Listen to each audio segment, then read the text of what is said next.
তোমাদের সবার কাছে এই শীটটা আছে না? জি স্যার। ওকে, আমি আবার বলছি, আমাদের যে ফাইনাল যে পরীক্ষাটা হবে সেটা হবে 40 নাম্বার মিড টার্ম, যেটা হবে দুইটার পরিবর্তে একটা মিড টার্ম হবে, এবং সেটা হবে আমাদের 30 মার্কস, এবং সেটা নভেম্বরের মাঝামাঝিতে আমরা নেওয়ার চেষ্টা করব।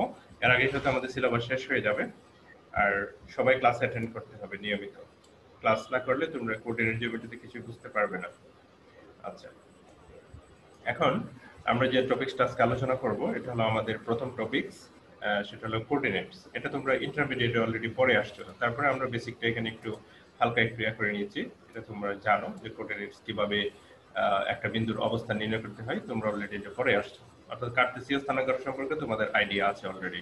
আর আমরা এখানে নতুন আরেকটা কোঅর্ডিনেট সিস্টেম সম্পর্কে আলোচনা করব, সেটা হলো পোলার কোঅর্ডিনেট সিস্টেম। সেটা অল্প একটু ছিল ইন্টারমিডিয়েটে, যারা একটু বইয়ের এ টু জেড পড়ে আসছো তারা হয়তো এই পোলার কোঅর্ডিনেট সম্পর্কে একটু হালকা একটু আইডিয়া থাকার কথা। তো এখানে যাই হোক, আমরা এখানে যেটা আলোচনা করব, আমরা প্রথমে ডেফিনেশন দিয়েছি যে কোঅর্ডিনেটের ডেফিনেশন এখানে দেওয়া আছে। অর্থাৎ কোঅর্ডিনেটের মধ্যে আমরা এখানে আরেকটু যদি ডিসকাস করি ইলাবোরেটলি, সেটা হলো আমাদের যে কোর্সটা তোমাদের কোঅর্ডিনেট জিওমেট্রি নামে যেটা আছে এন্ড ভেক্টর অ্যানালাইসিস, সেখানে হলো টোটাল 3টা পার্ট। একটা হলো 2 ডাইমেনশনাল জিওমেট্রি, আরেকটা হলো 3 ডাইমেনশনাল জিওমেট্রি, সেটাকে আমরা সলিড জিওমেট্রি বলি, আরেকটা হচ্ছে ভেক্টর অ্যানালাইসিস। তো 2 ডাইমেনশনাল কোঅর্ডিনেট জিওমেট্রি হিসেবে আমরা যেটা আলোচনা করব সেটা হলো আমাদের প্লেন যেগুলো আছে, প্লেন সম্পর্কে একটু আলোচনা করি। সেটা হলো যে আমাদের কাগজের কাতার পাতার কথা। কি বলতে চাও? সালাম দেওয়ার দরকার নেই, আমরা ক্লাস নিচ্ছি তো, আর কথা বলার দরকার নেই, চুপচাপ জয়েন করবা। পরে কথা বললে আর ক্লাসের শুরুতেই কিন্তু আমরা সালাম নেই আর কি। আর মাঝখানে তুমি এসে যে সালাম দিচ্ছ, আমার কন্টিনিউয়েশন ব্রেক হয়ে গেল, বুঝছো? সালাম দেওয়া ভালো জিনিস, কিন্তু ডিস্টার্ব করে নয়, ঠিক আছে? ওকে, প্লেন কোঅর্ডিনেট জিওমেট্রির মধ্যে আমরা যেটা ডিসকাস করতেছি সেটা হলো কাগজের পাতা। আমরা যদি খাতার পাতার কথা চিন্তা করি, খাতার পাতা দেখবা দৈর্ঘ্য আছে, প্রস্থ আছে, কিন্তু তার যে পুরুত্ব, বা এটাকে আমরা সাধারণত 3 ডাইমেনশনাল কোঅর্ডিনেট জিওমেট্রি, সেটা আমরা উচ্চতা হিসেবে কাউন্ট করি, সেটা নেগলিজেবল। সো আমরা এখানে শুধু দৈর্ঘ্য প্রস্থ নিয়ে কাজ করব, এই জন্য তার ডাইমেনশনটা হবে 2টা, অর্থাৎ x অক্ষ থাকবে এবং y অক্ষ থাকবে, z অক্ষ এখানে নেই, অনুপস্থিত। দ্যাটস ওয়াই আমরা এখানে যে জিনিসটা আলোচনা করব কোঅর্ডিনেটের মধ্যে, কোঅর্ডিনেট 2 ডাইমেনশনাল কোঅর্ডিনেট জিওমেট্রি, সেটা সাধারণত প্লেন হিসেবেই চিন্তা করতে হবে। আর 3 ডাইমেনশনাল কোঅর্ডিনেট জিওমেট্রিতে সেটা টোটালি আরেকটা ডিফারেন্ট জিনিস। সেখানে হলো সলিড জিওমেট্রি, যেটা ডাইমেনশন 3টা থাকবে, অর্থাৎ 3টা অক্ষ থাকবে, x অক্ষ, y অক্ষ এন্ড z অক্ষ। তো অবশ্যই ওখানে আলাদা কিছু জিনিস ওখানে আছে, এই জন্য হলো আপনার ওটাকে 3 ডাইমেনশনাল কোঅর্ডিনেট জিওমেট্রি বলে, এবং আলাদা কিছু প্রপার্টিজ ওখানে ডিসকাস করতে হবে। আচ্ছা, জিওমেট্রিতে সাধারণত আমাদের আমরা যেটা আলোচনা করি, কিংবা আমাদের যে ধারণা, সচরাচর যে আমাদের ধারণা, জিওমেট্রি বলতে সাধারণত তোমার কোনো কিছুর আকৃতি বা শেপ নির্ণয় করা, দৈর্ঘ্য প্রস্থ বের করা, এগুলো সাধারণত জিওমেট্রির কাজ। দৈর্ঘ্য বের করা, আয়তন বের করা, এরিয়া বের করা, এই জিনিসগুলোই আমরা সাধারণত মনে পড়ে যে জিওমেট্রিতে এগুলাই করার কথা। কিন্তু জিওমেট্রির মধ্যে যখন অ্যালজেব্রা ইনক্লুড করা হলো, যে জিওমেট্রিতে যখন পরিমিত কিংবা এক্সপান্ডেড ভার্সন বা অন্যান্য বিজ্ঞানীরা কি করলেন, যে জিওমেট্রির মধ্যে অ্যালজেব্রা ওরা ইম্পোজ করার চেষ্টা করলো বা অ্যাপ্লিকেশন করার চেষ্টা করলো, তখন এই জিওমেট্রি দিয়ে অনেক কিছুই আসলে করা সম্ভব হয়। তো অনেক ম্যাথমেটিক্যাল যে তোমার প্রোগ্রামিং আছে, সেগুলোতে জিওমেট্রি এই অ্যালজেব্রা ইউজ করে অনেক জটিল এবং কঠিন ধরনের প্রবলেম সলভ করা সম্ভব হয়েছে। এই জন্যই এখন কোঅর্ডিনেট জিওমেট্রিটা আসলে একটা বড় ধরনের একটা ব্রাঞ্চই হয়ে গেছে ম্যাথমেটিক্সের। এটা আসলে অস্বীকার করার কোনো উপায় নেই, এবং এটা সম্পর্কে জ্ঞান রাখা অবশ্যই জরুরি, সে হোক শুধুমাত্র ইঞ্জিনিয়ার অথবা কোনো সায়েন্স ব্যাকগ্রাউন্ডের স্টুডেন্ট হোক না কেন। এই জন্য আমাদের কোঅর্ডিনেট জিওমেট্রির একদম বেসিক জিনিসগুলি সম্পর্কে আমাদের একটু আয়ত্ত রাখতে হবে। আর কিছু কিছু আমরা ম্যাথস পড়বো এখানে কোঅর্ডিনেট জিওমেট্রিতে, জিনিস আছে সেগুলোর মধ্যে দেখবো যে আমরা অ্যালজেব্রিক বিভিন্ন ধরনের ক্যালকুলেশন। সো অ্যালজেব্রিক ক্যালকুলেশন দেখে মনে হতে পারে যে এটা আসলে একটু কঠিন মনে হচ্ছে আমার কাছে, কিন্তু জিনিসটা আসলে হলো কি যে জিওমেট্রির মধ্যে তো আমরা বিভিন্ন ধরনের উপপাদ্য পড়ছি, সম্পাদ্য পড়ছি, কিন্তু এখানে হলো বিজ্ঞানীরা কি করলেন যে আরো কিছু আহ, বিশদ আকারে তারা এটা এক্সপ্লেন করার চেষ্টা করেছে যে এই আমাদের যে অ্যালজেব্রা কিংবা আমাদের যে সচরাচর যে গণিত আছে সেগুলো এখানে অ্যাপ্লাই করা যায় কিনা, এবং এইগুলো অ্যাপ্লাই করে বিজ্ঞানের অনেক কাল আগে থেকেই তারা এই জিনিসগুলো তৈরি করেছেন। তো আমরা দেখি প্রথমে কোঅর্ডিনেট সম্পর্কে একটু আইডিয়া নিব, তারপরে এগুলো দিয়ে অ্যাপ্লাই করে এই কোঅর্ডিনেট জিওমেট্রিটা অ্যাপ্লাই করে কিভাবে কিছু ফিগার, জিওমেট্রিক্যাল ফিগারের এরিয়া কিভাবে বের করে সেই জিনিসটা আমরা একটু জানার চেষ্টা করব। প্রথমে এখানে ডেফিনেশনটা দেওয়া আছে, এটা আসলে তোমরা একটু পড়ে নেবা, তেমন কিছু আসলে এখানে নেই। তারপরে আমাদের যেটা আছে Cartesian coordinate, rectangular coordinate system, যেটা আমরা দুটো কোঅর্ডিনেট সিস্টেম সম্পর্কে এখানে অবহিত হব। একটা হলো রেক্টেঙ্গুলার কোঅর্ডিনেট সিস্টেম, এবং এই সিস্টেমটাকে আমরা কার্টেসিয়ান স্থানাঙ্ক যেটা আমরা বলি আর কি, ইন্টারমিডিয়েটে তোমরা যেটা পড়ে আসছো। আরেকটা কোঅর্ডিনেট সিস্টেম হলো আমরা এটা পড়বো, সেটা হলো পোলার কোঅর্ডিনেট সিস্টেম বা পোলার স্থানাঙ্ক। পোলার স্থানাঙ্কটা সম্পর্কে তোমাদের একটু হালকা আইডিয়া থাকার কথা, কিন্তু যদি না থাকে সমস্যা নেই, আমরা সেটা একটু বিস্তারিত ভিতর থেকে আমরা করে আসবো। আরো অনেক ধরনের কোঅর্ডিনেট সিস্টেম আছে, সেগুলো আসলে আরো হায়ার স্ট্যান্ডার্ডে পড়ানো হয়। সেটা হলো যে স্ফেরিক্যাল কোঅর্ডিনেট সিস্টেম এবং সিলিন্ড্রিক্যাল কোঅর্ডিনেট সিস্টেম। সো ওই ধরনের কোঅর্ডিনেট সিস্টেম সম্পর্কে তোমাদের এখন আপাতত আইডিয়া না থাকলেও চলবে, কিন্তু এই দুটো সম্পর্কে একটু আইডিয়া লাগবেই, আদারওয়াইজ আমরা এখানে সামনে আগাতে পারবো না। সো রেক্টেঙ্গুলার কোঅর্ডিনেট সিস্টেমে আমরা যদি একটু দেখি, এখানে যদি একটু পড়ি, এটা অলরেডি তোমরা জানো যে in this system the plane is divided into 4 quadrants. অর্থাৎ এই সিস্টেমের মধ্যে আমাদের যে একটা প্লেন থাকবে, এই যে সমতল, এই সমতলটা সমান 4 ভাগে ভাগ হবে বাই টু পারপেন্ডিকুলার লাইনস। এই যে দুইটা পারপেন্ডিকুলার বা লম্ব রেখা দ্বারা বিভক্ত হয়েছে, এটা একটা লম্ব রেখা আর এটা একটা লম্ব রেখা। এইখানে অ্যাঙ্গেল হলো 90 degree. x dash y dash intersecting at a point O, অর্থাৎ তারা এই x অক্ষ এবং y অক্ষ অবিন্দুতে ছেদ করেছে। আচ্ছা, এখন এটা সম্পর্কে অবশ্যই তোমাদের ধারণা আছে, আমি একটু ব্রিফলি বলে দিই। এটাকে আমরা ফার্স্ট কোয়াড্রেন্ট বলি, এটাকে সেকেন্ড কোয়াড্রেন্ট, এটাকে থার্ড কোয়াড্রেন্ট, এটাকে ফোর্থ কোয়াড্রেন্ট।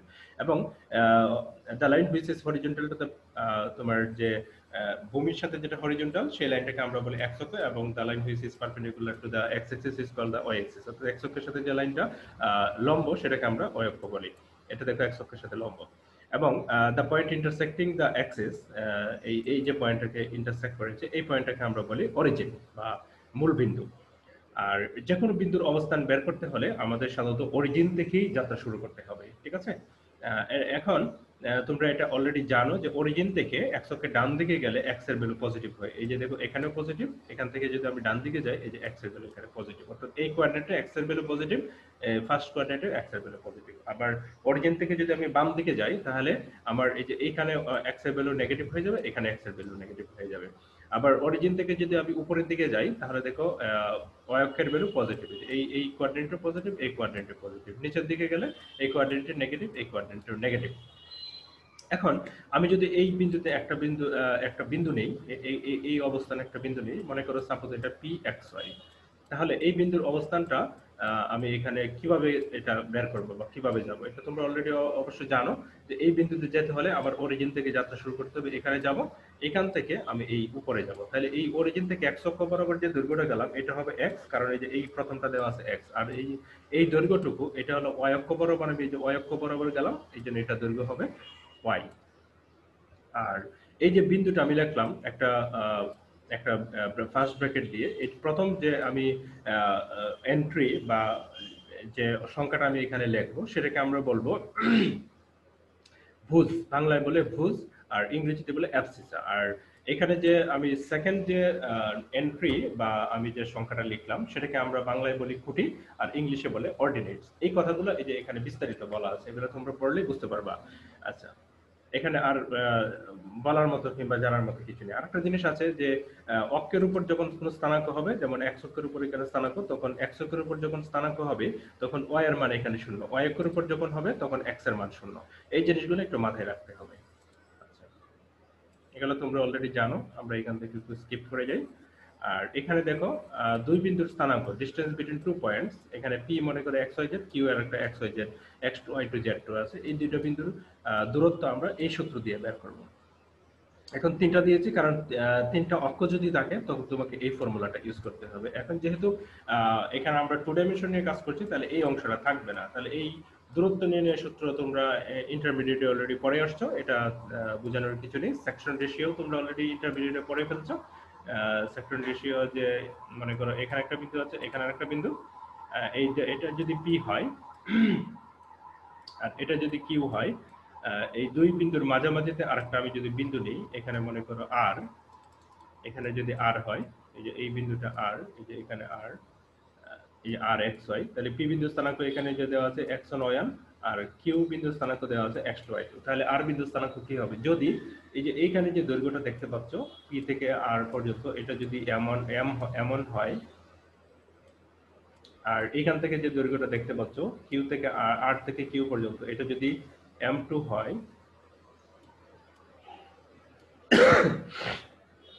তাহলে এই আর বিন্দু স্থানাঙ্ক কি হবে? তাহলে এই যে দেখো m1 এর সাথে এই m1 টা আছে p এর দিকে, তাহলে p এর দিকের m1 এর সাথে গুণ হবে না, q এর সাথে গুণ হবে। যে q এর স্থানাঙ্ক হলো x2, এই জন্য m1 এর সাথে x2 এর গুণ হবে, যে m1 এর সাথে x2। তারপরে দেখো m2 আছে, m2 আছে q এর সাথে, q এর ভ্যালুর সাথে m2 এর মাল্টিপ্লাই হবে না, q এর p এর সাথে হবে। তাহলে p এর প্রথম স্থানাঙ্ক হলো x, এই যে দেখো m2 x, আর নিচে দুটার যে ভ্যালু দেওয়া থাকবে, এখানে যে ভ্যালু, এই দুটো অ্যাড হবে। আর যে ঠিক একইভাবে y যখন, তখন x এর জায়গায় y হবে, যে x এর জায়গায় y, আর এখানে x1 এর জায়গায় y1। সিমিলারলি যখন এই আর বিন্দুটা এটার দুটার লাইন, দুটা পয়েন্টের মাঝামাঝি না থেকে যদি বাইরে অবস্থান করে, এখানে যদি বাইরে অবস্থান করে, এখানে যদি p থাকে, আর এখানে যদি মনে করো সাপোজ কিউ আছে এখানে, তাহলে এই দুটা পয়েন্টের বাইরে যদি আর বিন্দু অবস্থান করে, এটা এক্সটার্নালি ডিভিশন। তাহলে এই লাইনটাকে দেখো দুই ভাগে ভাগ করলো, এখানে একটা, এখানে একটা। তাহলে এই যে এই অনুপাতটা, তখন জাস্ট এই প্লাসের জায়গায়, উপরে যে প্লাস ছিল, এই যে এখানে প্লাস ছিল, জাস্ট প্লাসের জায়গায় এখানে দেখো জাস্ট মাইনাস হয়ে গেল, আর কোনো পরিবর্তন নাই, এই যে এখানে জাস্ট মাইনাস হয়ে গেল। আচ্ছা, এরপরে দেখো আমরা এখানে একটা এক্সাম্পল দিয়েছি, এটা খুবই সহজ একটা example. Determine the coordinates of the point R x y, অর্থাৎ আর এর ভ্যালুটা আমাকে বের করতে হবে। Which divides the join the points P, P একটা বিন্দু দেওয়া আছে, কিউ একটা বিন্দু দেওয়া আছে, অর্থাৎ পি বিন্দু মনে করো এই যে এখানে দেওয়া আছে, আর কিউ বিন্দুটা মনে করো এখানে দেওয়া আছে। তাহলে পি এবং কিউ দেওয়া আছে, এই দুটো বিন্দুর মাঝামাঝি নয়, সেটা হলো এক্সটার্নালি, মানে এটার বাহিরে আর একটা বিন্দু আছে আর। তাহলে এই আর বিন্দু স্থানাঙ্ক কি হবে সেটা আমাকে বের করতে হবে। তাহলে দেখো এখানে রেশিওটা দেওয়া আছে 8:3, 8:3, এই টোটালটা হবে 8, নাকি এইটুকু 8 হবে সেটা দেখতে হবে। আচ্ছা দেখো, যেটাই হোক সমস্যা নেই, দেখো এইটুকু হলো 8, হ্যাঁ এটা হলো m1 আর এটা হলো m2, 8:3। তাহলে 8 এর সাথে গুণ হবে, 8 এর সাথে গুণ হবে, দেখো এর অংশটা গুণ হবে, কিউ এর অংশটা গুণ হবে। তাহলে কিউ এর মধ্যে কত আছে 3, 8 এর সাথে 3 গুণ হবে। তারপরে 3 এর সাথে গুণ হবে পি এর, 3 এর সাথে পি এর আছে তোমার 2, এই যে পি এর আছে এখানে 2, আর নিচে হবে সাবট্রাকশন। এই তো হয়ে গেল, জাস্ট এই ক্যালকুলেশনগুলো তোমরা নিজেরাই করতে পারবা। এখন জিওমেট্রিতে যেটা হবে, আমি তোমাদেরকে আমরা ন্যাচারালি যেটা করব সেটা হলো যে এখানে যে সাংখ্যিক ভ্যালুগুলো আছে এগুলো আমরা চেঞ্জ করে দেওয়া থাকবে। যেমন এখানে যে নিউমেরিক্যাল ভ্যালু আছে -2 1, তারপরে কিউ এর ভ্যালু আছে মনে করো কিউ এর ভ্যালু আছে 3 -4, এই ভ্যালুগুলো চেঞ্জ করা থাকবে। সো ওভাবেই তোমাদেরকে প্রিপারেশন নিতে হবে, ঠিক আছে?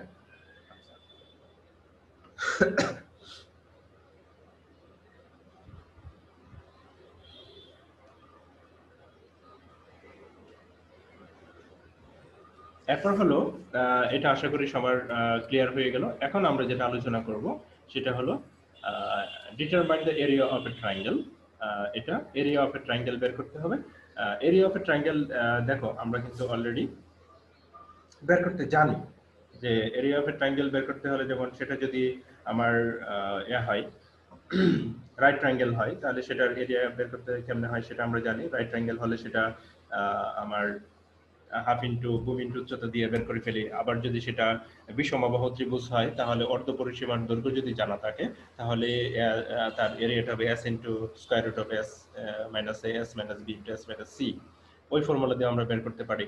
আবার যদি সেটা ইকুইলেটারাল ট্রায়াঙ্গেল হয়, হ্যাঁ, সেটার এরিয়া বের করার ফর্মুলা আমাদের জানা আছে। √3/4 স্কয়ার ইকুইলেটারাল ট্রায়াঙ্গেল বা সমবাহু ত্রিভুজ। আচ্ছা, সমদ্বিবাহু ত্রিভুজ হলে সেটার এরিয়া বের করার আমাদের ফর্মুলা জানা আছে, কিন্তু একটা ত্রিভুজের ফিগার কিরকম হবে আমি জানি না, অর্থাৎ তার ফিজিক্যাল ক্যারেক্টারিস্টিক্স আমরা জানি না, কিন্তু তার এরিয়া বের করতে হবে just if you know the vertices, অর্থাৎ তার ভার্টিক্স অর্থাৎ তার শীর্ষবিন্দু তোমার যদি জানা থাকে তাহলে তার এরিয়াটা কিভাবে বের করবা সেটা তোমাকে বের করতে হবে। আচ্ছা, এখানে দেখো আমরা সুবিধা মতো ফার্স্ট কোয়াড্রেন্টে আমি একটা ত্রিভুজ নিলাম, এ বি সি করে দেওয়া আছে। এই ত্রিভুজটার এরিয়াটা আমাকে বের করতে হবে। তো এটা বের করার জন্য আমি প্রথমে তোমাদেরকে কিছু জিনিস আলাদা করে করে নিয়ে আসছি।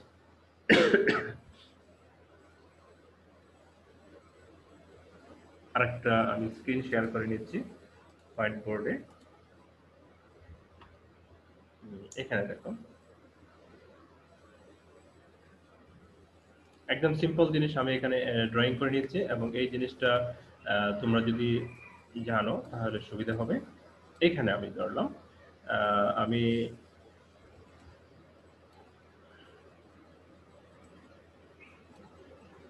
এটা আমি মনে করলাম যে আমার যে ত্রিভুজটা আছে এটা আমি এখানে আঁকলাম। এটা হলো এ, এটা হলো সি, এটা হলো বি। এখন আমি ওইখানে যে কোয়েশ্চেনটা ছিল, কোয়েশ্চেনের মধ্যে এ বিন্দু স্থানাঙ্ক ছিল x1, y1।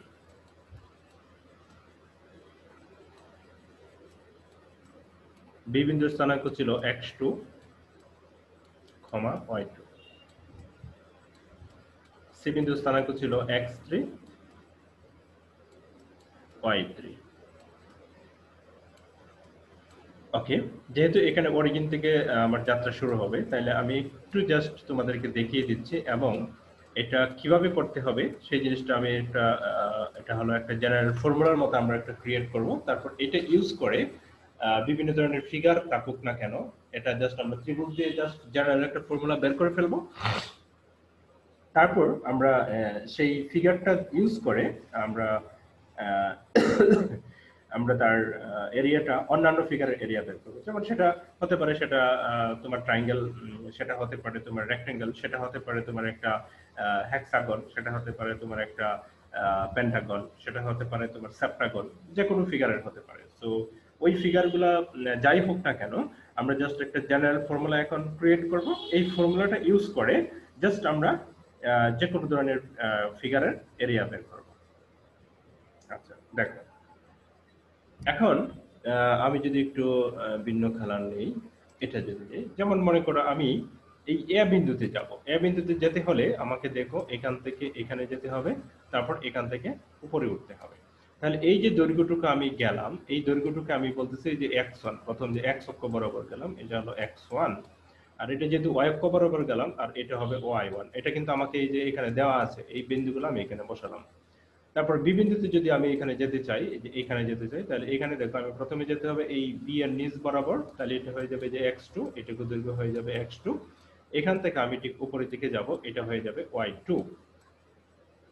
আর এই সি বিন্দুতে যেতে হলে আমি এই অরিজিন থেকে এইখানে যাব, এখান থেকে গিয়ে তারপরে এই যে এই উপরে উঠবো।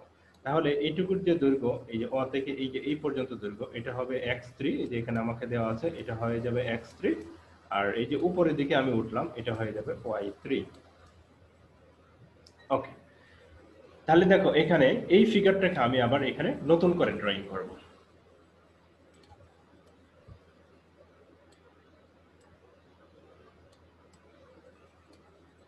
আমি আবার এখানে নতুন করে ড্রয়িং করলাম, দেখো। আর এই ত্রিভুজটাকে আমি এখানে আবারও ড্রয়িং করলাম। এটা হলো এ, এটা হলো বি, এটা হলো সি। এবার দেখো এ থেকে এক্স অক্ষের উপর আমি একটা লম্ব আঁকলাম, এটাকে আমি দিলাম এল। বি থেকে এক্স অক্ষের উপর আমি একটা লম্ব আঁকলাম, এটাকে আমি দিলাম এন। এবার দেখো এখানে যে একটা সামান্তরিক তোমার ক্রিয়েট হয়েছে একটা, হ্যাঁ, যে একটা সামান্তরিকের কথা আমরা যদি বলি, বা সরি ট্রাপিজিয়াম হয়েছে, সামান্তরিক হবে না। সামান্তরিক হতে হলে তার বিপরীত বাহুগুলি সমান এবং সমান্তরাল হতে হবে। ট্রাপিজিয়াম হয়েছে এটা। তো ট্রাপিজিয়ামের দুইটা বাহু সমান্তরাল হবে, বাকি বাহুগুলো কি অবস্থায় আছে সেটা আমাদের জানার দরকার নাই, ঠিক আছে। এখানে দেখো একটা ট্রাপিজিয়ামের কথা আমরা যদি চিন্তা করি, তাহলে আমরা যদি এটার কথা চিন্তা করি যে A B A B N এল, দেখো এ বি এন এল, এটা একটা ট্রাপিজিয়াম হলো। তারপর এই টোটালটার কথা আমি যদি চিন্তা করি, A C A C B A C B N L, এই টোটাল একটা ট্রাপিজিয়াম হলো, আর এইখানের একটা ট্রাপিজিয়াম হলো। তাহলে হলো কি ব্যাপারটা, আমি যদি এই টোটাল ট্রাপিজিয়াম থেকে আমি যদি এই যে এই ট্রাপিজিয়ামের ক্ষেত্রফলটা বাদ দিই, অর্থাৎ এ বি এন এল এর বাদ দিই, এ বি এন এল ট্রাপিজিয়ামের ক্ষেত্রফল যদি বাদ দিই, তাহলে আমি কি পেয়ে যাব, এ বি সি এর ক্ষেত্রফল পেয়ে যাব। অর্থাৎ আমরা থার্ড পার্টির আমরা একটু সাহায্য নিলাম, যে তৃতীয় পক্ষের সাহায্য নিয়ে আমরা কি করলাম, এটা বের করে ফেললাম। তাহলে দেখো ABC ACB NL ACB NL এই ট্রাপিজিয়াম টোটালটা থেকে আমি এই নিচের এই অংশটুকু বাদ দিলাম, এই টোটালটা থেকে আমি নিচের এই অংশটুকু বাদ দিলাম, বাদ দিলে আমি শুধু লাল অংশটুকুর ক্ষেত্রফল পাবো। তাহলে ট্রাপিজিয়ামের ক্ষেত্রফল কিভাবে বের করে, সেই ফর্মুলা আমাদের জানা আছে, হাফ ইন্টু সমান্তরাল বাহুদ্বয়ের দৈর্ঘ্যের সমষ্টি ইন্টু তাদের মধ্যবর্তী দূরত্ব। এখন আমরা দেখো একটু আমরা আরেকটু এখানে যদি অন্যদিকে যাই, তাহলে দেখো এই যে এ থেকে আমি আমি এটা মুছে দিই আর নতুন করে আঁকি এখানে, তাহলে সবার জন্য আরো ক্লিয়ার হবে। আমি আবারও নতুন করে আঁকতেছি। তাহলে এখন আমাদের ফাইনাল টাচ হবে। ফাইনাল টাচে এটা হলো অরিজিন, এটা হলো এক্স অক্ষ, আর এটা হলো ওয়াই অক্ষ। এবার দেখো আমি যে ফিগারগুলো ড্রয়িং করব, এই ফিগারগুলোতে আমি ভ্যালুগুলো আমি এখানে বসিয়ে দেব।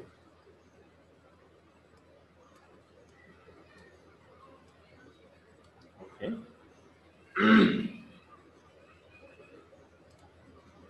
আমি অন্য এটা এখান থেকে আমি একটা লম্ব আঁকবো, তারপর এখান থেকে আমি একটা লম্ব আঁকবো, আমি এখান থেকে আরেকটা লম্ব আঁকবো। তাহলে এটা হবে যাবে আমার এ, এটা হবে বি, এটা হবে সি, এ এল বি এন আর সি এম। আচ্ছা, এবার দেখো আমি এখান থেকে তোমাদের এই কনসেপ্টটা ক্লিয়ার করে নেব। আমি এই যে এই এ থেকে এই এল পর্যন্ত, ও থেকে এল পর্যন্ত, ও থেকে এল যে দৈর্ঘ্য, যে ও এল ইজ ইকাল টু হলো x1। এই যে আমি এখানে ড্রয়িং করেছিলাম যে এই এ বিন্দু স্থানাঙ্ক যেহেতু x1 y1, তাহলে ও এল এর দৈর্ঘ্য হলো x1। তারপর এ থেকে এল এর যে দৈর্ঘ্য এ এল এর দৈর্ঘ্য হলো y1। তারপর দেখো এখানে যদি m হয়, তাহলে ও এম এর দৈর্ঘ্য হলো কত, যে সি এর যে এখানে যে অক্ষটা দেওয়া ছিল x3 y3 y3, তাহলে ও থেকে এম এর পর্যন্ত যে দূরত্ব, এই যে ym ইজ ইকাল টু হলো x3, আর সি থেকে এম পর্যন্ত যে দূরত্ব cm, এই cm ইজ ইকাল টু হলো y3। এবার দেখো ও থেকে n পর্যন্ত যে দূরত্ব, এটা হবে এখানে যেহেতু x2 ছিল, x2 y2, তাহলে yn ইজ ইকাল টু হয়ে যাবে তোমার x2, আর bn ইজ ইকাল টু হয়ে যাবে y2। এইবার খেয়াল করে দেখো আমার cm এর দূরত্ব আমরা জানি যে cm এর দূরত্ব হলো y3, al এর দূরত্ব আমি জানি যে al ইজ ইকাল টু হলো তোমার y1। সবগুলো দূরত্ব এখান থেকে কিন্তু আমরা কোঅর্ডিনেটটা বের করেছি। এবার দেখো আমি যদি এই lm এর দূরত্ব বের করতে চাই, আমি একটু ডিফারেন্ট কালার নেই, এই lm এর দূরত্ব আমি বের করব, যে এই lm, এই lm এর দূরত্ব যদি আমাকে বের করতে হয়, তাহলে এই টোটাল থেকে এখান থেকে ওএম থেকে এই ওএল যদি আমি বিয়োগ করি তাহলে আমার কি এলএম থাকবে। তাহলে এলএম ইজ ইকাল টু আমি লিখতে পারবো যে দেখো এখানে LM is equal to OM minus OL. লিখতে পারতেছি না, ওএম মাইনাস ওএল। তাহলে ওএম এর দৈর্ঘ্য যে দেখো আমি এখানে লিখেছি ওএম ইজ ইকাল টু যে x3 আর ওএল এর দৈর্ঘ্য হলো কত x1। এরপর আমি যদি এইটুকু দৈর্ঘ্য বের করতে চাই, mn এর দৈর্ঘ্য যদি আমাকে বের করতে হয়, তাহলে এই টোটাল দৈর্ঘ্য যে এই o থেকে n on, তাহলে আমি যদি mn বের করতে চাই, দেখো mn ইজ ইকুয়াল টু বের করতে চাই এই টোটাল থেকে o থেকে n পর্যন্ত আমি লিখব on মাইনাস আমি o থেকে m পর্যন্ত যে দূরত্বটা আছে এটা আমি বিয়োগ করে দেব মাইনাস om। তাহলে on এর দৈর্ঘ্য এখানে আমরা অলরেডি বের করেছি, দেখো on এর দৈর্ঘ্য হলো যে এই x2, আমি এই যে x2 এখানে বসালাম মাইনাস om এর দৈর্ঘ্য তো জানা আছে যে x3। এরপর আরেকটা জানা আছে lm এর দৈর্ঘ্য, আমি lm এর দৈর্ঘ্যটা আমি এখানে লিখি lm is equal to lm এর দৈর্ঘ্যটা দেখো এই টোটালটা থেকে এই o থেকে এই যে টোটাল দৈর্ঘ্যটা আছে এই o থেকে n পর্যন্ত যে দূরত্ব on, সরি এটা আমার দরকার তো ln দরকার, ln is equal to on minus আমি যদি on থেকে আমি যদি এইটুকু বাদ দিই তাহলে আমার কি থাকবে এই ln থাকবে মাইনাস oil। তাহলে on এর দৈর্ঘ্য আমার যে এখানে জানা আছে x2, এই যে আমার এখানে x2 মাইনাস আমার oil এর দৈর্ঘ্য জানা আছে আমার x1, এটা আমার হয়ে গেল। তাহলে এখানে একটা পাইলাম, এখানে একটা পাইলাম, তিনটা দৈর্ঘ্য পাইলাম। এই তিনটাকে ইউজ করে আমরা দেখো কেমনে তার এরিয়াটা বের করি, এখন জাস্ট একটু খেয়াল করো।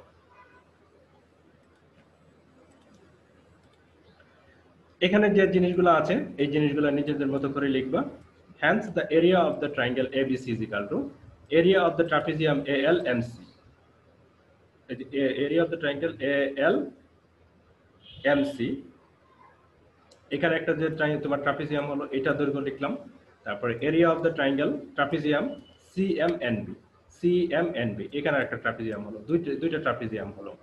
এই দুইটা ট্রাপিজিয়াম থেকে এই যে নিচের যে ট্রাপিজিয়াম, এই যে ট্রাপিজিয়ামটা আমি তোমাদেরকে দেখালাম এতক্ষণ, এই যে এই ট্রাপিজিয়াম, এটার এরিয়াটা আমি কি করব বিয়োগ করব। এই যে দেখো minus area of the trapezium ALNB, যে ALNB আমি বিয়োগ করে দিলাম।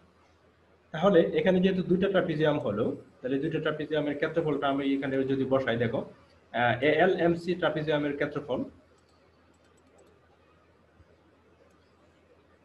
এই যে দেখো, আমি এখানে একটু মুছে দিই।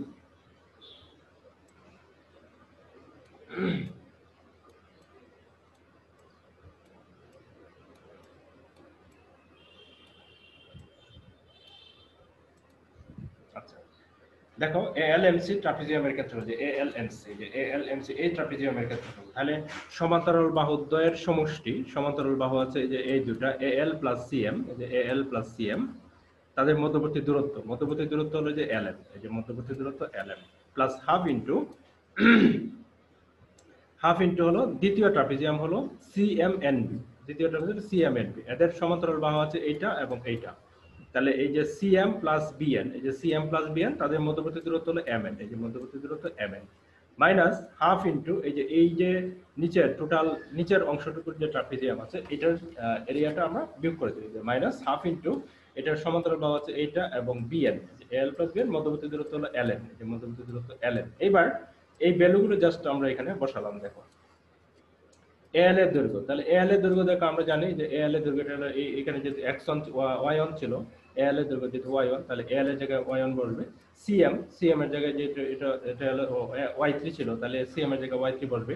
এই LM, MN এবং LN এই তিনটা দৈর্ঘ্য কিন্তু অলরেডি আমরা বের করছি। তাহলে এই ভ্যালুগুলো আমরা যে এখানে বসালাম, CM এর দৈর্ঘ্যটা বসালাম, BN এর দৈর্ঘ্য যে এটা হলো BN এর দৈর্ঘ্য হলো y2, আর AL এর দৈর্ঘ্য হলো y1, BN এর দৈর্ঘ্য হলো y2।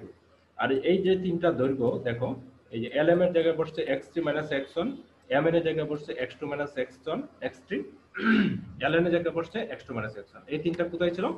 এই যে এখানে ছিল, দেখো এই যে এই যে ln এর জায়গায় আমরা বসালো x2 - x1 আর lm এর জায়গায় বসছে x3 - x1, mn এর জায়গায় বসছে x3 - x3, x2 - x3। Just এই ভ্যালুগুলো আমরা জাস্ট ওইখানে নিয়ে রিপ্লেস করে দিয়েছি এবং এটা তোমরা ইচ্ছা করলে খাতার মধ্যে তুলেও কম্পেয়ার করতে পারো যে দুইটা আসলে কেমনে আসছে। ওকে, আমরা তারপর আমরা যদি নেক্সট এখানে ক্লিক করে দেখো, এগুলা এবার হাফ কমন নেব আমি যেটা দেখে যে lm এর জায়গায় x3 - x1, m এর জায়গায় x2 - x3, ln এর জায়গায় x2 - x1।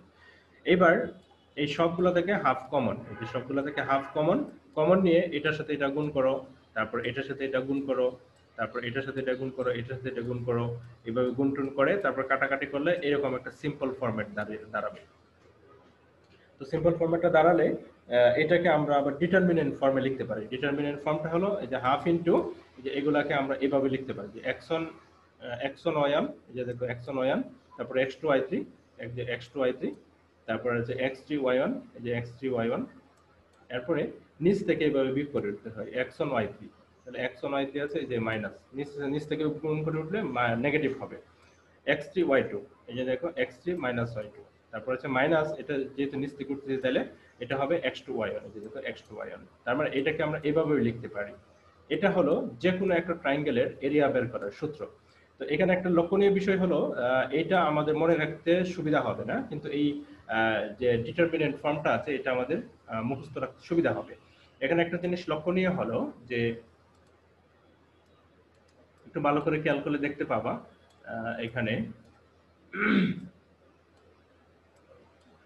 প্রথম যে কোঅর্ডিনেটটা আছে x1 y1, এই কোঅর্ডিনেটটা আবার রিপিট হলো। হ্যাঁ, যে প্রথম কোঅর্ডিনেটটা আবার রিপিট হয়ে এখানে চলে আসছে। আর প্রথমে তিনটা বিন্দু দেওয়া ছিল, এটা হলো a এর স্থানাঙ্ক, এটা ছিল b এর স্থানাঙ্ক, এটা ছিল c এর স্থানাঙ্ক, কিন্তু a এরটা আবার রিপিট করতে হবে, রিপিট করে তার এরিয়াটা বের করতে হবে। আচ্ছা, এখন আমরা একটা অঙ্ক করব এটা ইউজ করে।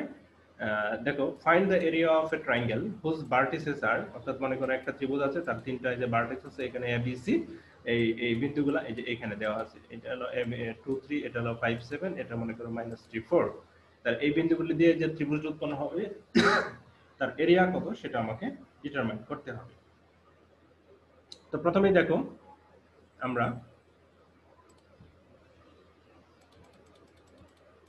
আমরা যে ফর্মুলাটা জানি সেটা আমরা লিখলাম, area of the triangle is delta is equal to this. প্রথমে দেখো যে 2 3 আছে, আমরা যে এখানে 2 3 বসালাম, 2 3 আছে, এই যে 2 3 বসালাম, তারপর 5 7 আছে, 5 7 বসালাম, 3 -3 4 -3 4। এই প্রথমটা আবারও দেখো আমি এখানে রিপিট করলাম। এবার দেখো 2 কে 7 দিয়ে গুণ করতে হবে, 7 দুগুণে 14, 5 কে 4 দিয়ে গুণ করতে হবে, 4 5 এ 20, 3 দিয়ে -3 কে গুণ করতে হবে, 3 3 কে 9। সূত্রের মাইনাসটা আমি এখানে আগে দিয়ে ফেললাম। এবার 2 দিয়ে 4 কে গুণ করো, 4 দুগুণে 8, 3 দিয়ে 7 কে গুণ করো -21, 5 দিয়ে 3 কে গুণ করলে 15। এবার এখানে এগুলো ক্যালকুলেশন করলে আসবে 25, আর এখানে এগুলো ক্যালকুলেশন করলে আসবে 2। তাহলে এটাকে দিয়ে ভাগ করলে আসবে 11.5। এবার বলো তো সবাই মোটামুটি এটা বুঝতে পেরেছো কিনা? জি স্যার। কারো কি কোনো প্রবলেম আছে বলো?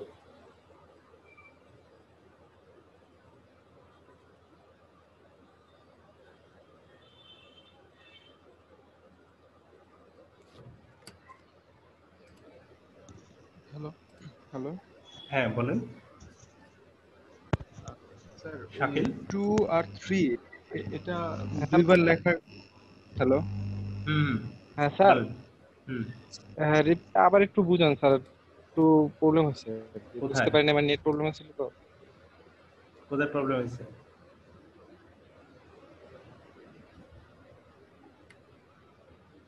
প্রবলেম হলে ভিডিও দেখবো, এটা ভিডিও দেওয়া আছে, বুঝে নিতে পারবা, সমস্যা হবে না। মেজি হাসান কি বুঝতে পেরেছো? জি স্যার। ওকে, এবার আমরা আসি আরেকটা প্রবলেমে, যদি আমরা যাই, দেখো find the area of the Pentagon, অর্থাৎ এটা পঞ্চভুজ দেওয়া আছে, পঞ্চভুজের এরিয়াটা আমাকে আবার বের করতে হবে। তো পঞ্চভুজের এরিয়াটা দেখো 5টা ভার্টেক্স দেওয়া আছে, 5টা ভার্টেক্স দেওয়া থাকলে তার এরিয়া কি হবে সেটা আমাকে ডিটারমাইন করতে হবে। যে আপনার প্রথম থেকে ওই সূত্রটা, ডিটারমিনেশন সূত্রটা যা বুঝেছেন না স্যার? এটা তুমি ভিডিও দেখে নিও। হ্যাঁ, তোমার যেহেতু নেট প্রবলেম, এখন বুঝলে আবারও সমস্যা হতে পারে, দ্যাটস ওয়াই তুমি ভিডিও দেখা বেটার। আচ্ছা, তাহলে এটার এরিয়াটা একটু সবাই বের করো খাতা কলম নিয়ে। প্রথমে দেখো এই বিন্দুগুলো আমি যেখানে বসালাম, -5 -2, এই যে -5 -2। তারপরে দেখো এখানে এটা একটু ভুল করে দেওয়া আছে, এই জন্য সবাই একটু লাস্টে করো। -5 -4 কেন হলো স্যার লাস্টেরটা? এটা বলতেছি, দাঁড়াও। -2 5, এই যে -2 5 বসালাম, তারপরে 2 7, এই যে 2 7, 5 1 5 1 বসালাম, তারপর 2 -4 2 -4। তাহলে প্রথমটা আবার রিপিট হবে, কিন্তু রিপিট হতে গিয়ে আমি একটু ভুলবশত -2 এর জায়গায় -4 দিয়েছি। তাহলে তোমরা আমাকে এটা বের করে রেজাল্ট কত হবে আমাকে একটু বলো। তো রেজাল্ট অনেক সময় নেগেটিভ আসতে পারে, নেগেটিভ আসলে সেটাকে এই কথাটা বলে এটাকে পজিটিভ বানাতে হবে, ঠিক আছে? তোমরা আমাকে এটা করে আনসার বের করে কত হয় সেটা বলো। Okay sir. ওকে। ছবি তুলে দাও, হ্যাঁ, এই যে এখানে ইয়াতে ছবি তুলে দিবা চ্যাট বক্স।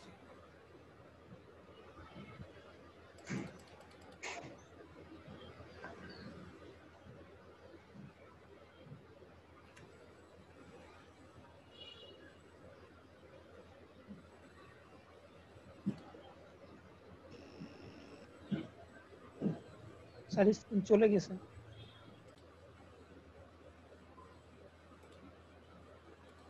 আমাদের অঙ্কটা একটু সবাই আবার একটু বুঝতে হবে, এই অঙ্কটা করবা। অঙ্কটা হলো কে এর কোন মানের জন্য এই যে তিনটা বিন্দু দেওয়া আছে 2 3 -4 -6, তারপর k12 আর কোলিনিয়ার, অর্থাৎ সমরৈখিক হবে কে আর কোন মানের জন্য এই তিনটা বিন্দু। তাহলে তিনটা বিন্দু যদি সমরৈখিক হয়, অর্থাৎ একই রেখায় অবস্থান করে, তাহলে এই তিনটা বিন্দু দ্বারা কিন্তু আমার কোনো ত্রিভুজ উৎপন্ন করা সম্ভব না। তাহলে তিনটা বিন্দু দ্বারা যদি কোনো উৎপন্ন ত্রিভুজ না হয়, তাহলে সেই ত্রিভুজের ক্ষেত্রফল হবে 0। এই জিনিসটা আমাদেরকে একটু মাথায় রাখতে হবে। আমি দেখো, আমি দেখাচ্ছি এখানে কিভাবে করবা। এবং আমি এগুলো একটু মুছে দিব। আমার পয়েন্ট তিনটা ছিল 2 3। আমি তিনটা পয়েন্ট আমি যেখানে আবার একটু লিখে রাখছি ছোট্ট করে, যাতে ভুলে না যায়। তারপর হলো -4 -6, আর একটা পয়েন্ট ছিল k12। তোমাদের নিজে নিজে কিন্তু করতে হবে, আমি বারবার বলতেছি। আর একটা কথা ছিল কোলিনিয়ার।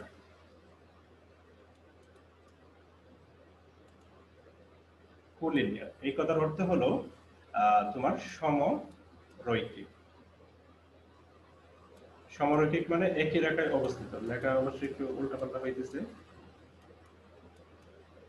কার্সরটা আমার ঠিক মতো কাজ করতেছে। সমরৈখিক, সমরৈখিক মানে একই রেখায় অবস্থিত। অর্থাৎ এই 2 3 বিন্দু তিনটা, মনে করো এখানে 2 3, এখানে আছে -4 -6, এখানে আছে k12, তাহলে একই রেখায় অবস্থান করবে। তাহলে এই তিনটা দ্বারা ত্রিভুজ কখন হবে? এই এই যে কোনো একটা বিন্দু যদি এই একটু উপরে থাকে, উপর নিচে থাকে, তাহলে আমরা এটা দ্বারা যোগ করে, এই বিন্দু তিনটা যোগ করে আমরা একটা ত্রিভুজ উৎপন্ন করতে পারতাম। কিন্তু ওরা বলে দিয়েছে বিন্দুগুলো হলো কুলিনিয়ার, অর্থাৎ একই রেখায় অবস্থিত। তাহলে একই রেখায় যদি অবস্থিত থাকে, তাহলে এখানে যে ত্রিভুজটা হবে এই ত্রিভুজের ক্ষেত্রফল হবে 0। তার মানে আমরা যে ফর্মুলাটা এখন পরে আসলাম, এটা তোমরা একটু লিখতে হবে। যে এখানে লিখো, অঙ্কটা করার সময় তোমরা এটা লিখবা যে since the points are collinear. এখানে লিখো since the points are collinear.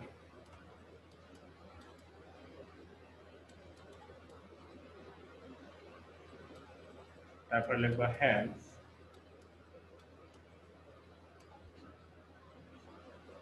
Hence দিয়ে লিখবা, সুতরাং দিয়ে এই যে তিনটা ফোঁটা দিয়ে হাফ, আমরা যেটা জানি হ্যান্স। তারপর এখানে লিখবো 2 3 -4 -6, তারপরে k12, তারপরে হলো 2 3 ইকুয়াল টু 0। এই যে আমি যেটা বললাম, এই যে 0 হলো, যেহেতু 0 হবে, যেহেতু since the points are collinear, hence the area of the triangle this equal to হলো 0। এখানে আমি সুতরাং দিয়ে লিখলাম হ্যান্স দিস ইকুয়াল টু 0। আচ্ছা, এইবার এই যে 2 কে আমরা যদি আর গুণন করে দিই, তাহলে এখানে এই হাফটা আর থাকতেছে না। ইমপ্লাইজ দিয়ে আমরা লিখতে পারি, ডিটারমিনেন্ট সাইন দিয়ে লিখবো 2 3 -4 -6 তারপর হলো k12 তারপরে আছে 2 3 আবার রিপিট হবে, রিপিট হলো ইকুয়াল টু 0 হলো। এইবার তোমরা কি করবা, এই যে 2 এর সাথে 6 -6 গুণ করবা, 4 এর সাথে 12, k এর সাথে 3, এগুলো গুণ করে আর গুণন করে মাইনাস দিয়ে 2 থেকে 12 এরকম করে k এর একটা মান বের করবা। মান বের করে কত হবে সেটা আমাকে এখন বলবা। মেহেদী হাসান কি বুঝতে পেরেছো কেমনে করবা? জি স্যার। ওকে, ঠিক আছে, এখন আমাকে এটা করে দেখো। প্রাইভেটলি দিবা, আমাকে গ্রুপের মধ্যে দিবা না, গ্রুপে দিলে সবাই দেখে ফেলবে আর কি। হ্যাঁ, আমি চাচ্ছি যেন তোমরা একটু পার্টিসিপেট করো। আর খাতার উপরে আইডি নাম্বারটা লিখে দিবা তোমরা যখন এটা করবা। কি বলে, অঙ্কটা যখন তোমরা করতেছো সেই পেজটার উপরে তোমার আইডি নাম্বারটা লিখে দিবা আমাকে। আর আইডি নাম্বার না লিখলে কিন্তু এটার অথেন্টিসিটি তোমার নাই, ঠিক আছে? একজনেরটা আরেকজনে তোমরা ইয়া করতেছো, আমি এটা বুঝতেছি আর কি, এটা ইয়া করা যাবে না।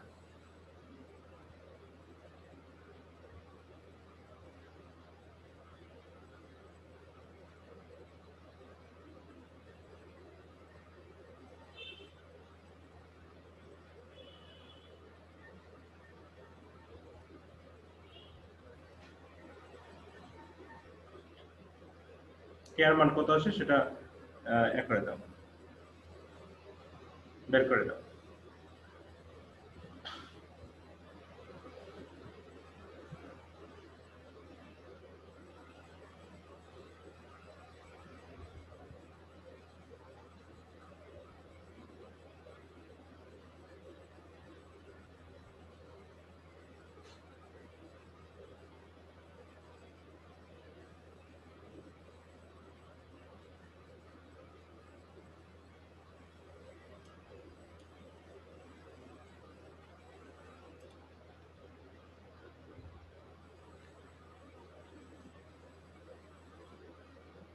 এটা খুবই একটা সহজ একটা অঙ্ক, আমরা যদি একটু দেখি এর মধ্যে।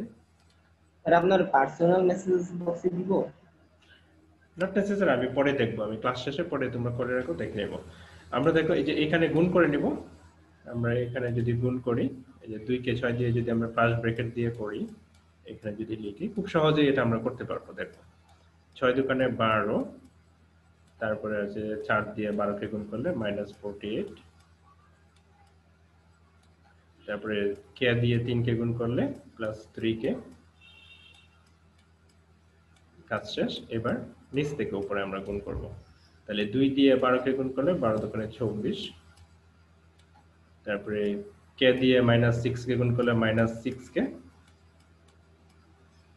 তারপর হচ্ছে 4 -4 দিয়ে 3 কে মাল্টিপ্লাই করলে -12 ইকুয়াল টু 0।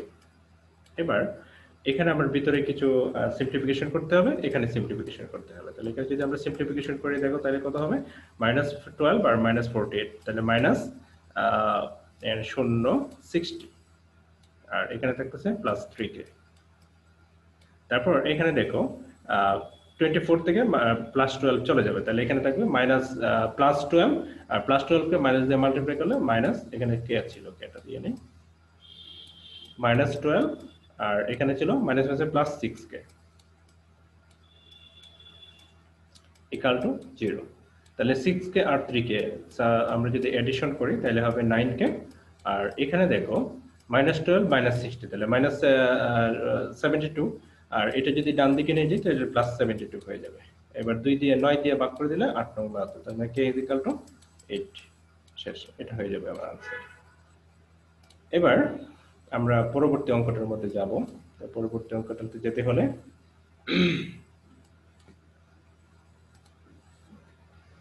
দেখো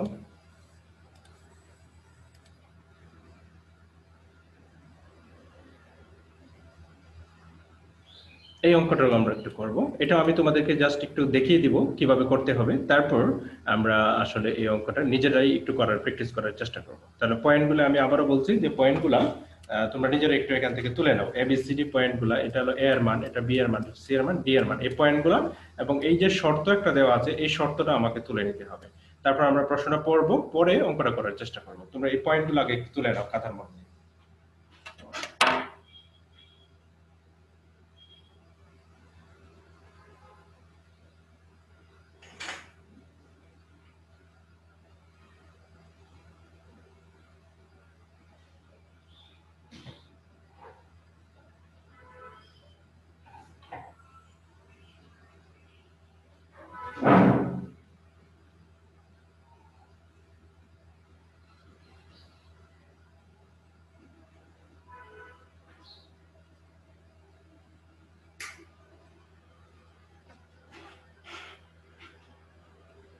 সবাই একটু প্রশ্নটা তুলে নাও।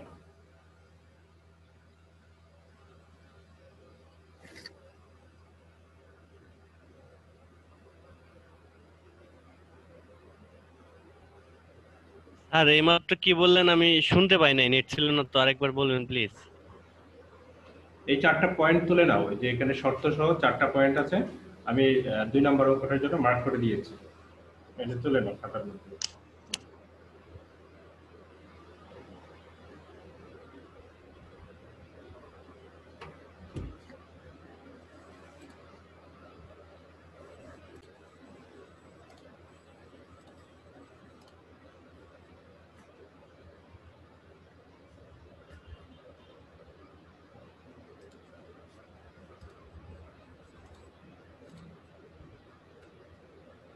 তারপর সি পয়েন্ট ছিল 4 - 2, আর ডি পয়েন্ট ছিল আমাকে x 3x। আর একটা শর্ত আমাকে দেয়া ছিল, কন্ডিশন দেয়া ছিল এরকম, delta DBC DBC by triangle ABC equal to দেয়া ছিল হাফ।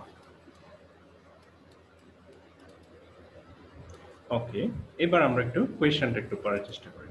দেখুন কোয়েশ্চেনটা যদি আমরা একটু পড়ি, কি বলছে কোয়েশ্চেনের মধ্যে বলছে the coordinates of A B C D are, অর্থাৎ এ বি সি ডি বিন্দু পয়েন্টের স্থানাঙ্কগুলো হলো 6 3 -3 5 4 -2 এবং x 3x রেসপেক্টিভলি, যথাক্রমে এরকম করে বলা আছে, এবং এখানে একটা শর্ত দেওয়া আছে। তাহলে এই শর্ত যদি পালন করে তাহলে x এর মান কত হবে?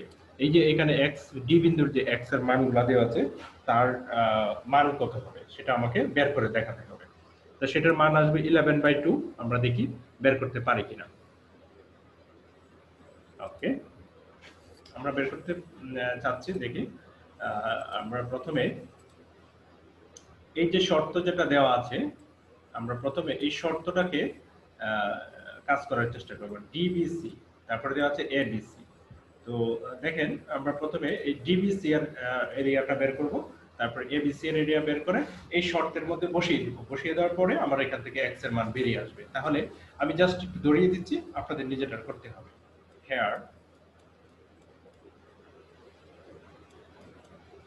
হেয়ার দিয়ে আমাকে বসাতে হবে ডিবিসি এর ক্ষেত্রফলটা বের করব। ডিবিসি ইকুয়াল টু হলো হাফ। তাহলে প্রথমে আমি বসাবো ডি এর মান, তাই না? যে ডি যেহেতু আছে, তাহলে এই ডি এর মানটা আমি এখানে বসাবো x 3x। তারপর আছে বি, বি এর এই যে এখানে -3 5, সি আছে কত 4 - 2 4 - 2। তারপর এই প্রথমটা আবার রিপিট হবে, x 3x রিপিটেশন হবে। এটার মান কত হয় এই মানটা আগে আমাকে বের করতে হবে। তার মানে আমাকে এই সেকেন্ড থার্ড ব্র্যাকেট দিয়ে বের করতে হবে।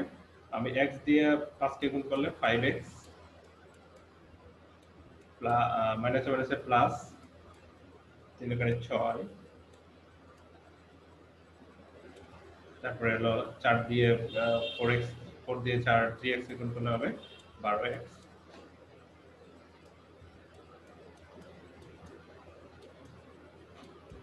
সূত্রের মাইনাস, এবার নিচ থেকে উপরে -2x, তারপরে 4 দিয়ে 5 কে গুণ করলে 4 + 4, প্লাস 20 মাইনাস 3 দিয়ে 3x গুণ করলে মাইনাস 9x। এবার এখানে একটু সিম্পলিফাই করতে হবে, পরে যেটা আসবে এটা আমরা এখানে রেখে দেব। এন্ড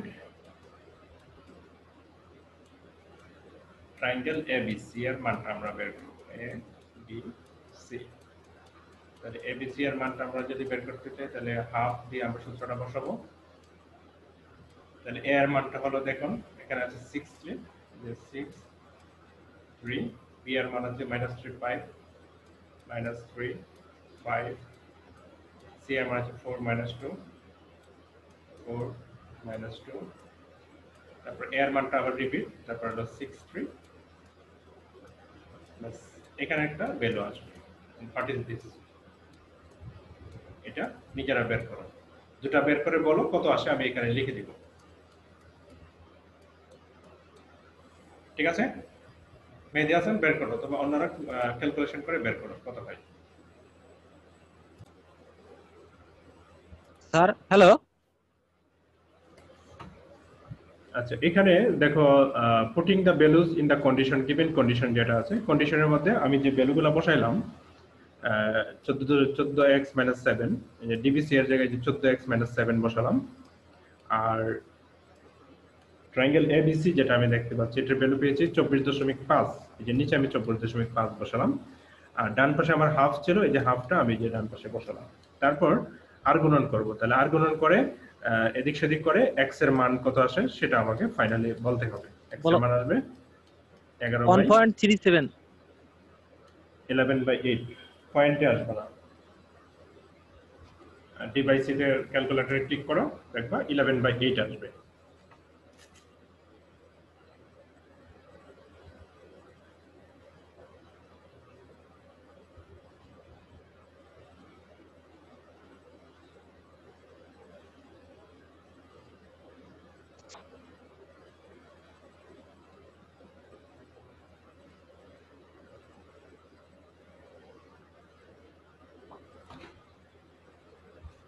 ওকে, সবার আসে কিনা হ্যাঁ স্যার দেখো। ঠিক আছে, ওইটাই স্যার ক্যালকুলেশন করলে স্যার